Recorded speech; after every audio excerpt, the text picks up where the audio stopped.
નમસ્કાર વિદ્યાર્થી મિત્રો, અલ્ફા વિદ્યા સંકુલ તાલાળા ઓનલાઈન એજ્યુકેશનમાં ફરી એક વખત આપનું હાર્દિક અને હાર્દિક સ્વાગત છે।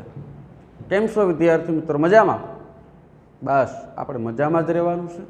સાથે સાથે આપણે અભ્યાસક્રમને પણ ધ્યાનથી લેવાનો છે, બરાબર? મજા જ મજા કરવાની નથી। આપણે આપણા વર્કની અંદર આપણે નિષ્ઠાથી કામ છે કરવાનું છે, બરાબર? આપણે ધ્યેય છે, તમે અત્યારે ગોલ નક્કી કર્યો છે ને ધોરણ 10 ની અંદર કે મારે એટલા PR લાવવા છે, 99.99, 99.98, 99.97, એક ગોલ છે તમારો નક્કી અત્યારથી થઈ ગયો છે। એને ધ્યાનમાં રાખીને તમારી તૈયારી છે એ કરવાની છે। બહુ સારા બધા વિદ્યાર્થી મિત્રો છે, એનું હોમવર્ક આવે છે, ખૂબ સારી રીતે લખે છે, લખવાની ચોકસાઈ પણ ખૂબ સારી છે। આવી જ રીતે તમે હોમવર્ક છે કરતા રહેજો, સાથે સાથે તૈયારી છે એ પણ કરતા રહેજો, જેથી કરીને આ ફાયદો તમને બોર્ડની એક્ઝામના સમયની અંદર થશે। તો વિદ્યાર્થી મિત્રો, આપણું જે ચેપ્ટર ચાલે છે 18મું, ભાવ વધારો અને ગ્રાહક જાગૃતિ, એમાં ઘણા બધા મુદ્દાઓ આપણે ભણી ગયા। એમાં ભાવ વધારો છે, એના મૂળ કારણો છે, પરિબળો, બેના પછી કારણો જે જન્મા છે એ આપણે ભણી ગયા। એમાં પહેલું જોયું હતું નાણાંના પુરવઠામાં થતો વધારો, બીજું કારણ હતું વસ્તી વધારો, કાચા માલની ઊંચી કિંમતે પ્રાપ્તિ। આવા કારણો છે આપણે અગાઉ ભણી ગયા છે, બરાબર? તો હવે આપણે જે ભણવાનું છે આજે એ ખાસ અગત્યના છે કારણો જે બાકી રહી ગયેલા છે। એની અંદર બિન નોંધાયેલું ચલણ, કાળું નાણું જેને કહી શકાય, સરકાર દ્વારા થતા ભાવ વધારો, કુદરતી પરિબળો, દાણચોરી, સંગ્રહખોરી, કાળી બજાર, નિકાસને આપણે ભણી ગયા। તો હવે એના ઉપર આપણે જવાનું છે। જો બિન નોંધાયેલ નાણાંનું ચલણ, એને આપણે કાળું નાણું એવું કહીએ। કાળું નાણું એટલે શું? તો કે હિસાબી ચોપડે ચડેલું નાણું નથી। હિસાબી ચોપડે ક્યારે આપણું નાણું ચડે? તો આમાં તમે ઘણા બધા વિદ્યાર્થી મિત્રો હશે, કોઈ વેપારી ધંધા કરતા હશે, કોઈના મમ્મી પપ્પા છે શિક્ષક હશે, કોઈના ભાઈ બહેન શિક્ષક હશે, તલાટીકા મંત્રી, કોઈ પણ અલગ અલગ ક્ષેત્રની અંદર એ પોતે હશે। તો એને અમુક પ્રકારનો ટેક્સ છે એ ભરવો પડે। વધારે આવક થાય ને તો ટેક્સ ભરવો પડે। જો ટેક્સ ભરી દે ને તો એ નાણું એનું કાળું નથી। પણ ટેક્સ નથી ભરતા, બરાબર, ત્યારે આ ટેક્સ ન ભરે અને એ આવક વધારે રાખે, બરાબર, ત્યારે એ કાળું નાણું છે એમ કહેવાય। તો આપણે સરકાર પણ આપને અપીલ કરે છે કે ભાઈ તમે તમારી આવકનો અમુક ટકા ટેક્સ એ ભરી દો, ને ઘણા ભરતા નથી, પછી RTIને દરોડા પડે છે, બરાબર? આવક કરતાં વધારે સંપત્તિ એની પાસેથી નીકળે તો માની લેવાનું કે ક્યાંક કાળું નાણું એણે ભેગું કર્યું હશે। અને આવા કાળા નાણાં ભેગા કરે પછી કોઈ કિંમત કે ભાવ કે કંઈ જુએ નહીં, જે આવે એટલું ભાવથી જ અને એથી વધારે ભાવથી વસ્તુ છે એ શું કરે? તો કે ખરીદી લે। અને આ વસ્તુ ખરીદી લે એટલે એની કિંમત ત્યાં શું થઈ જાય? ખૂબ વધારે થઈ જાય। તો એ ભાવ વધારાને જન્મ આપે છે। એટલે આવું કાળું નાણું છે। એટલે જો તમે પણ ભવિષ્યની અંદર કોઈ ડૉક્ટર બનો, એન્જિનિયર બનો, વકીલો બનો, XYZ તમે જે પણ બનો છો, એમાં આવક જે થાય એમાં જેટલો ટેક્સ ભરવો પડે એ ટેક્સ તમારે અવશ્ય છે એ ભરવાનો જ। બધા ભરતા હોય છે, બરાબર? અમે પણ ભરીએ છીએ, તમે પણ ભરતા હશો, આમાં ટેક્સ ભરવાનો રહેશે। એટલે એવું નાણું જો ન ભરે તો એને કાળું નાણું કહેવાય। આપણે 2 નંબરી રૂપિયા કહીએ છીએ ઘણા, તો ભાઈ જમીન તો કે એને તો એને પૈસાનું રોકાણ માટે લીધી છે, એટલે તરત વસ્તુ ખરીદી લે, એ કિંમત છે મૂળ ભાવથી જોતા નથી। તો બિન નોંધાયેલ એની વ્યાખ્યા IMP છે, તો આપણે IMP કરીશું કે હિસાબી ચોપડે નહીં નોંધાયેલ અને જેના પર કરવેરો ચૂકવવાનો નથી તેવી બિન હિસાબી આવકને કાળું નાણું કહેવાય। જેનું હિસાબ કોઈ છે જ નહીં, ટૂંકમાં કહેવું હોય તો એક નાણું ક્યાંથી આવ્યું ને એનો રેકોર્ડ ક્યાંય પણ નથી, તો બિનહિસાબી ચોપડે। તો એવું નાણું છે કરવેરા તો કે ચૂકવતા નથી, ટેક્સ તો કે ભરતા નથી, તો એવા નાણાં છે એને આપણે કાળું નાણું કહેવાય છે. એટલે વ્યાખ્યા યાદ રાખજો. કેટલાક લોકો પોતાની ઊંચી આવક જોરદાર હોય, વાર્ષિક એ 2 કરોડ 3 કરોડ 5 કરોડ 10 કરોડ 15 કરોડ 100 કરોડ સુધી પણ કમાતા હોય, પણ ટેક્સ ભરે તો કાળું નાણું નથી. પણ જો ટેક્સ નથી ભરતા, ઊંચી આવક છે છતાં ટેક્સ ભરતા નથી, તો એવું જે નાણું છે કાળું નાણું છે. અથવા તો વધારાની રકમ છે એ છુપાવે છે. એની આવક માની લ્યો કે 1 કરોડ છે, તો એ એવું કહે છે કે અમારી પાસે તો ક્યાં આવડી આવક જ છે નહીં. ના, અમારી આવક તો હાવ નીચી તળિયે છે ભાઈ. વર્ષના માંડ 8 થી 10 લાખ રૂપિયા અમારે મળે છે, વાર્ષિક આવક અમારે 8-10, એમાં ટેક્સ થોડો હોય. પણ ઘરે જાઓ તો આલિશાન બંગલા હોય, 3-4 4 વ્હીલો પડી હોય, 50-60 વીઘા જમીન હોય, વધારે પણ હોય. હું તો ખાલી ઉદાહરણ સ્વરૂપે આપું છું. પછી જે કિંમતી આભૂષણો છે એ ઘણા બધા હોય. તો આવું જે નાણું છે છુપા, એમાંથી ખરીદી કરે છે, અને એ નાણું છે ચોપડે કંઈ ચડાયેલું હોતું નથી. આવું બધું હોય તો એ કે અમારે તો આવક ઓછી છે, તો આટલા રૂપિયામાં આવડું કંઈ થાય ખરું? જો ને થયું જ ને, માની લેવાનું કે એ નાણું કાળું નાણું હોઈ શકે, એટલે ટેક્સ કંઈ ભરતા નથી. કાળું નાણું છે એ ધરાવનાર લોકો સર્વિસ ટેક્સ કે આવકવેરો છે એ ભરતા નથી. જે પકડાઈ જવાના ડરથી નાણાંનો સંગ્રહ કરવાને બદલે શું કરે છે, વસ્તુની ખરીદી કરે છે, એના કારણે ભાવ વધારે જન્મે છે. જે કોઈ વ્યક્તિ છે તો એની આવક છે ને, એ આવક વધારે છે, એ પૈસા ટેક્સના ભરતા નથી, ને પાછો ડર લાગે છે જો હું પકડાઈ જઈશ તો. આરટીઆઈ વાળા પૂછે કે ભાઈ એવડું બધું રૂપિયા તે ક્યાંથી લાવ્યા, તારી આવક શું છે? તો કે એટલે તો કે આવડા રૂપિયા કેમ નીકળ્યા છે, તું ટેક્સ નથી ભરતો? તો કે નહીં. કેમ ભાઈ? તો આ કાળું નાણું છે, અને એ પછી એના ડરથી છુપાવે છે. એટલે ડર લાગે છે, ડર લાગવાના કારણે એ વસ્તુ ખરીદે છે, રોકાણ કરે છે, પ્લોટો લે, મકાન લે, જમીન લે, કોન્ટ્રાક્ટર લે, અથવા તો બીજા ઘણા બધા ધંધા છે વ્યાજખોરના અને તેને કરતા હોય છે. એટલે એના ડરથી વસ્તુ ખરીદે છે. હવે માની લો કે વસ્તુ ત્યાં મકાન હોય કે પ્લોટ હોય કે જમીન, એના કાયદેસર ભાવ હાલતા હોય કે ભાઈ 5 લાખ કે 7 લાખ કે 10 લાખ, એમ કે મારા 15 લાખ હાલતા હોય, એમ કે મારા 18-19 લાખ. તો આના કારણે ભાવ વધારો જન્મે છે. એટલે ટૂંકમાં કહેવાનો મતલબ કે ચોપડે ચડેલું નાણું નથી, એવું નાણું બિનહિસાબી નાણું છે, એને કાળું નાણું કહેવામાં આવે છે. અને કાળા નાણાંને કારણે કેવી રીતે ભાવ વધે છે, તો કે એ પોતે આવક છે, ઊંચી આવક છુપાવી રાખે છે. ઊંચી આવક છુપાવી રાખવાની સાથે એ વધારાની રકમ એ છુપાવે છે, એ ટેક્સ ભરતા નથી. ટેક્સ ન ભરવાને કારણે એ વસ્તુ રૂપિયા છે એ સંગ્રહ કરતા નથી, કારણ કે એને ડર છે કે હું પકડાઈ જઈશ તો વધારાની વસ્તુ છે ખરીદે છે, એની ઉપર વધારે રકમ આપે છે, તો એના કારણે ભાવ છે એ વધારે થતો જાય છે. આવી રીતે કાળા નાણાંથી ભાવ છે વધે છે, એને ભાવ વૃદ્ધિનું કારણ છે કહી શકાય. હવે વિદ્યાર્થી મિત્રો, બીજો એક આ બાજુ ટોપિક છે એ જોઈએ છીએ, સરકાર દ્વારા ભાવ વધારો. એટલે આવું કોઈ હોય, સરકાર ભાવ વધારો કરે છે, તો આપણા દેશની સરકાર કે બીજા દેશની સરકાર? આપણા દેશની સરકાર. આવું બને છે? તો કે હા, સરકાર દ્વારા ભાવ વધારો થાય છે ભાઈ. એવું થોડું છે કે સરકાર ભાવ વધારો નથી કરતા, બધા કરે છે, સરકાર કરે, એમાં શું હોય? કાંઈ વાંધો નહીં. પણ સરકાર કેવી રીતે ભાવ વધારે છે એ જુઓ છો. કે સરકારને ખાદ્ય અથવા ખાદ્ય પુરવણીને પુરવઠો છે પૂર્ણ કરવા માટે, કે ભાઈ એને આવક તો સરકારને થવી જોઈએ ને.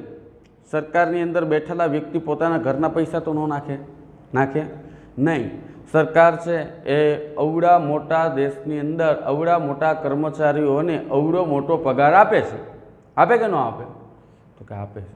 તો પૈસા ક્યાંથી લાવે? તો કે ટેક્સ. આ ન હોય, કાળું નાણાંવાળા ન હોય, એ ટેક્સ ભરતા હોય એની અંદરથી આવે.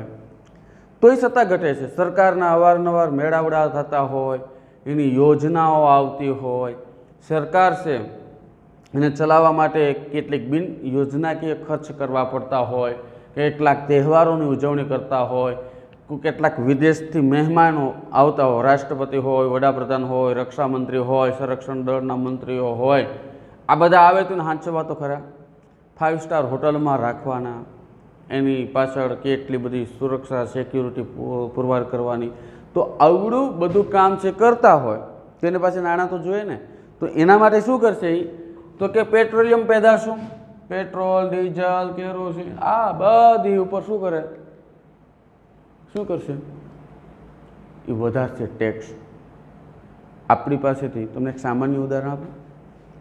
આઈડિયા હોય, વોડાફોન હોય, એરટેલ હોય, કોઈ પણ કંપનીમાં તમે 100 રૂપિયાનું રિચાર્જ કરાવો ને તો એમાં લખી ગયેલા આવે ટેક્સ. 100 રૂપિયામાં 100 રૂપિયા તો જો એવું કંઈક હોય તો તમને લાભ મળે, બાકી 83 રૂપિયા 82 રૂપિયા આવે છે, એમાં લખી ગયેલા આવે કે 100 રૂપિયા ટેક્સને. હવે તો આપણે જીએસટી ને બધું આવી ગયું છે, એક સરખું થઈ ગયું છે, બાકી અલગ અલગ એ રૂપિયા ટેક્સને આપણે ખુદ 100 રૂપિયામાં ભરીએ છીએ. આપણે એ કંઈ ધ્યાનમાં લેતા નથી. એટલે પેટ્રોલિયમ આપણે અહીંયા 35, 40, 50 રૂપિયા સરકાર ટેક્સ લે છે 1 લીટર ઉપર. હા, હું આંકડા નથી બોલતો, ન્યૂઝના બધા આંકડાઓ આવે છે એ બોલું છું, બાકી એટલા બધા ક્યાં હોય? તો ન્યૂઝ તમે જોતા હોય ત્યાં આવે છે. તો અવડા રૂપિયા સરકાર, કારણ કે ખબર છે કે લોકોને અત્યારે બધાને ઘરે 2 વ્હીલ 1, 2, 3, 3, 5, 5, 10, 10 પેડા હશે, 4 વ્હીલ 2, 5, 5, 7, 7 હશે પોતાની પ્રાઇવેટ. તો આ એમાં બળતણની જરૂર પડશે જ, તો એમાંથી ટેક્સ સૌથી વધારે એની અંદરથી ઉઘરાવે છે. અન્ય ચીજ વસ્તુઓ જે ઉત્પાદન થતી હોય અને એની જરૂરિયાતની માંગ વધારે હોય તો એવી વસ્તુઓ ઉપર એ ટેક્સ એ નાખે છે. કૃષિ પાકો માટેના ટેકાનો ભાવ જાહેર કરે. જો આમાં શું છે, કૃષિ પાકો માટે દાખલા તરીકે મગફળી છે તો 1015 રૂપિયા એણે ભાવ બહાર પાડ્યો છે સરકારે. અંદાજિત કહું કે 1000 રૂપિયા ભાવ બહાર પાડ્યો, 15 રૂપિયાની જવા દે, તો એનો ભાવ ઓલ ઓવર માર્કેટ બજારની અંદર કેટલો હોય? તો કે 800, 850 કે 900 તો બરાબર છે. સરકારે તો ભાવ કેટલો બહાર પાડ્યો? 1000 રૂપિયા. એટલે અમે નાણાં તમને આપશું, મગફળી તમે અમને આપો, કપાસ અમે આપો, ધાણા, જીરું, ચણા જે ખરીદવું હશે એ અમે ટેકાના ભાવે ખરીદીશું. હવે ખરીદી લે, બજારની અંદર 900 કે 950 કિંમત હોય અને આપણો ભાવ 100 રૂપિયા કે વધારે મળે, બરાબર. પણ ક્યારેક એવું બને છે ભાઈ કે ટેકાનો ભાવ 1000 હોય અને આપણી મગફળી, આપણા ચણા, આપણા કપાસ એ 1100, 1200 કે 1500 રૂપિયા સુધી પણ જતું હોય ક્યારેક. ત્યારે શું કરશું? બને આવું? તો કે હા, તો એ ભાવ નથી, પણ નાણાંમાં પુરવઠામાં વધારે કરવા માટે છે ને, ખાદ્ય પુરવણી બુરવા માટે છે ને, આ એ પગલાં લે છે. અને ખાદ્ય પુરવણી દ્વારા નાણાંનો પુરવઠો છે વધે છે, બરાબર. હવે નાણાંનો પુરવઠો જો વધી જાય, બરાબર, તો નાણાંના પુરવઠા વધવાથી શું થાય? નાણાં તો લોકો પાસે પૈસા આવે તો આપણે એટલે આગળનું યાદ કરશું કે પૈસા લોકો પાસે આવી જશે, તો પૈસા લોકો પાસે આવશે તો ખરીદ શક્તિ વધશે, બજારમાં વસ્તુની માંગ વધશે. આ બધું સક્ર છે ચાલ્યા કરે ને. એટલે સરકાર દ્વારા ભાવ વધારો, અમુક વસ્તુની અંદર ભાવ વધારો કરે છે. જો 900 રૂપિયાનો ટેકાનો ભાવ બહાર પાડ્યો હોય તો એ સરકાર જે વેચાણ કરતી હોય સરકાર ગોડાઉનમાંથી, તો સમજી લો કે એનો ભાવ આટલો હોય, પણ એવું એ જ ઊંચી કિંમત રાખે તો ખેડૂતને પણ ફાયદો થાય, લેનાર વર્ગ છે ને એટલું બધું નુકસાન જે થતું નથી. ટોલ ટેક્સ હોય, એમાં પેટ્રોલિયમ પેદાશોની અંદરથી આવક છે એ વધારે પ્રમાણની અંદર લેતા હોય તો સરકાર જ કહી શકાય કે ભાવ વધારાને પણ જન્મ આપે છે.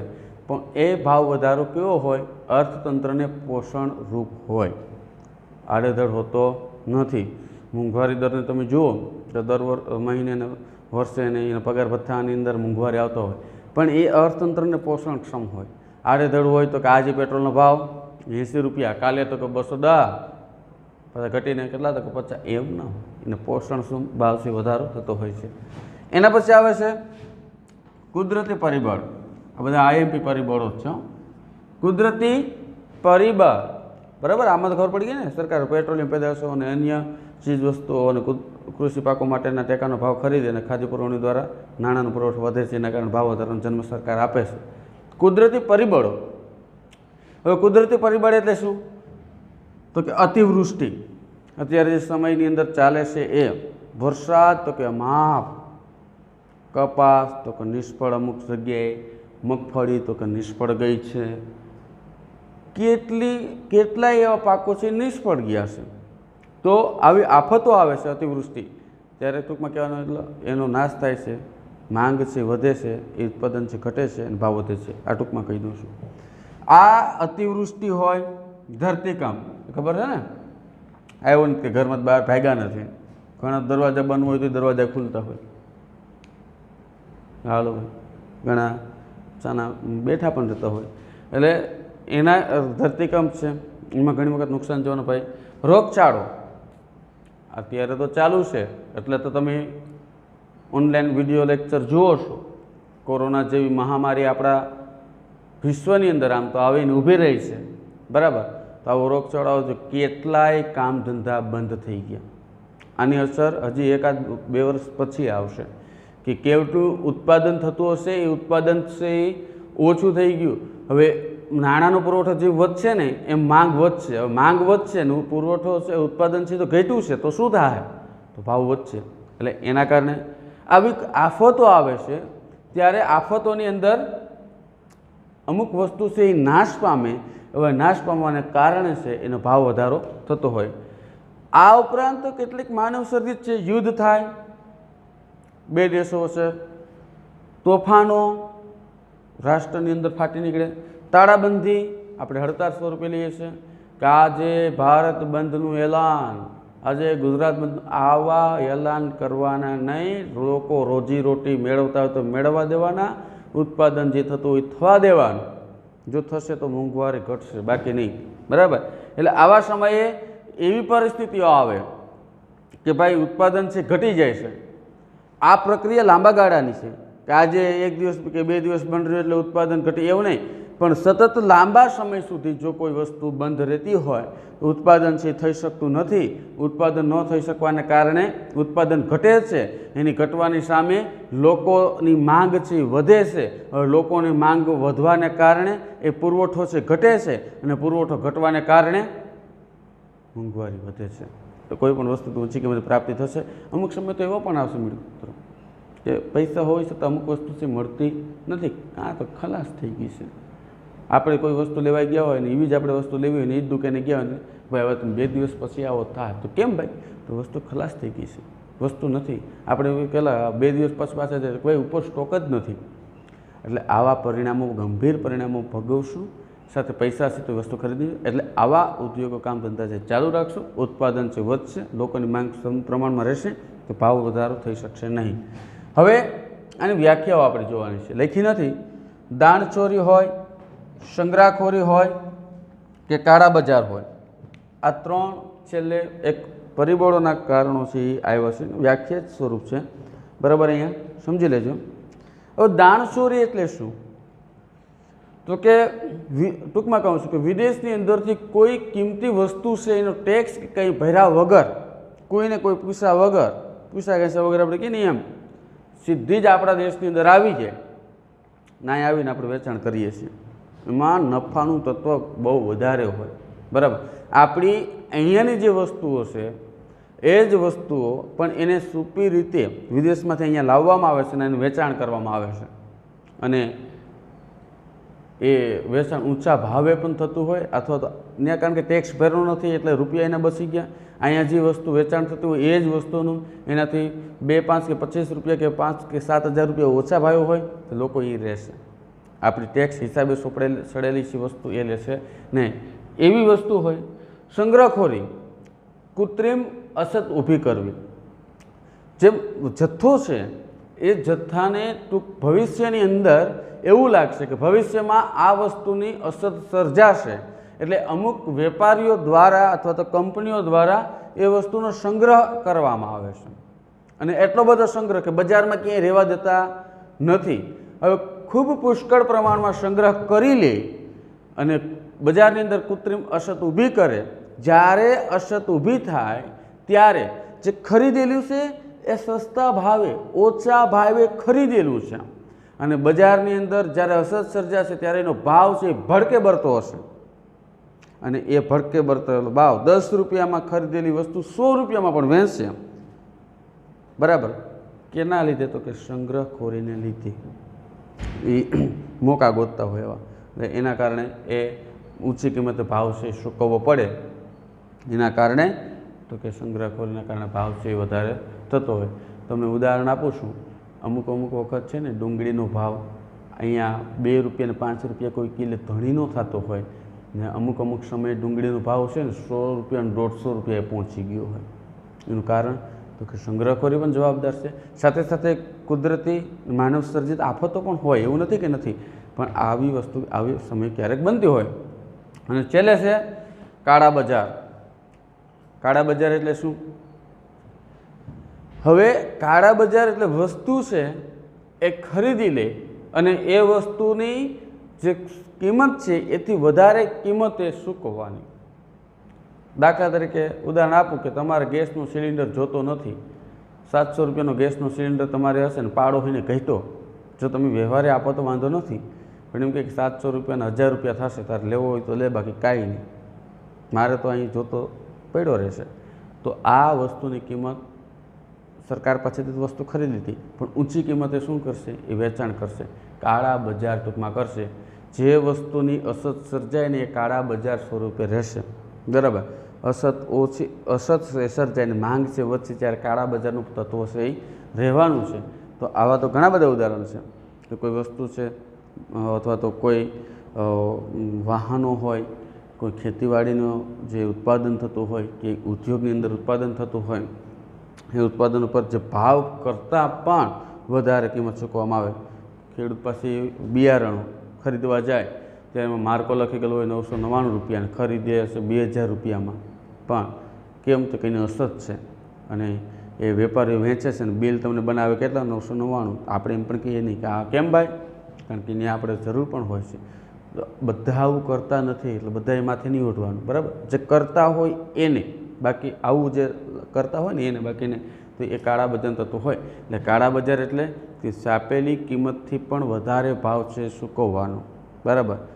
જે ભાવ વધારે ચૂકવો એને એ ભાવ વધારે ચૂકવો એને કાળા બજાર સ્વરૂપે ઓળખાય. ને આ પણ ભાવ વૃદ્ધિનું કારણ છે, બની શકે છે. તો વિદ્યાર્થી મિત્રો, આજે આપણે જે ભણ્યા છે ભાવ વૃદ્ધિ માટેના કારણો, એમાં બિન નોંધાયેલ નાણાંનું ચલણ એટલે કાળું નાણું, સરકાર દ્વારા ભાવ વધારો, કુદરતી પરિબળો, દાણચોરી, સંગ્રહખોરી અને કાળી બજાર, આ પરિબળો હતા.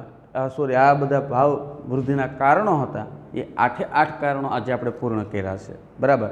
તો આ બધા જ કારણો એ મોસ્ટ આઈએમપી છે, એ યાદ રાખજો જ, અને પરીક્ષાની અંદર પૂછાય એવા છે. એમાં ફરી એક વખત આપણે કારણો છે યાદ રાખવા માટે બોલવા પડશે, બરાબર. તો એ કારણો આપણે બોલવાના છે, બરાબર. તો પહેલું જ કારણ હતું નાણાંના પુરવઠામાં વધારો, બીજું હતું વસ્તી વધારો, ત્રીજું હતું નિકાસમાં વધારો, ચોથું હતું કાચા માલની ઊંચી કિંમતે પ્રાપ્તિ, પાંચમું હતું બિન નોંધાયેલ કાળું નાણું, છઠ્ઠું હતું સરકાર દ્વારા ભાવ વધારો, સાતમું હતું કુદરતી પરિબળો, ને આઠમું હતું દાણચોરી, સંગ્રહખોરી અને કાળા બજાર. એની વ્યાખ્યાઓ છે આપણે લખી નથી પણ સમજી લીધી છે, બરાબર. તો આના કારણે આટલા કારણોને કારણે એનો ભાવ છે એ વધે છે, આપણે એવું માની. હજી આના ઉપર જ આપણે આ જ ચેપ્ટરની અંદર ભણવાનું છે આગળ. પણ તો વિદ્યાર્થી મિત્રો, આજે આપણે જે ભણ્યા છે એનું હોમવર્ક છે એ આજે હું તમને આપી દઉં છું કે તમારા હોમવર્કની અંદર તમે 4 મુદ્દા સુધી લખ્યા હશે ભાવ વૃદ્ધિના કારણો. હવે આપણે લખવાના છે 5મીથી, બરાબર. તો એ લખવાનું છે બિન નોંધાયેલ ચલણનું નાણું એટલે કાળું નાણું, સરકાર દ્વારા ભાવ વૃદ્ધિ, ભાવ વધારો, કુદરતી પરિબળો અને દાણચોરી, સંગ્રહખોરી, કાળા બજાર. આ બધા જ મુદ્દા તમારે વ્યવસ્થિત, ટૂંકમાં 8 8 આવી જશે, વ્યવસ્થિત લખવાના છે. ને બોર્ડ ઉપર લખેલા છે એમાંથી જે ટૂંકા પ્રશ્નો લખેલા હોય ને આઈએમપી કરાવેલા હોય એવા કુલ 5 પ્રશ્નો આજે ચાલ્યું છે એમાંથી લખવાના છે. 6 પ્રશ્નો તમને આપું છું. જેટલા મુદ્દા ચાલ્યા છે એ 3 માર્ક્સનો પ્રશ્ન થશે, બાકીના બધા 1 માર્ક્સના 5 પ્રશ્ન છે તમારે લખવાના છે, બરાબર. નેક્સ્ટ લેક્ચરમાં આપણે જોશું ભાવ નિયંત્રણ શા માટે હોવું જોઈએ, કે ભાવ તો વધી જાય તો એને નિયંત્રણ રાખવા માટે શું કરવું જોઈએ. તો એમાં પણ ઘણા બધા પગલાઓને આવશે, એ આપણે જોવાના છે. બોર્ડ ઉપર નજર મારી લેવી એક વખત, અને નેક્સ્ટ લેક્ચરમાં આપણે ફરી વખત મળીશું. આપણે આ ચેપ્ટરના કંઈક નવા મુદ્દા ઉપર.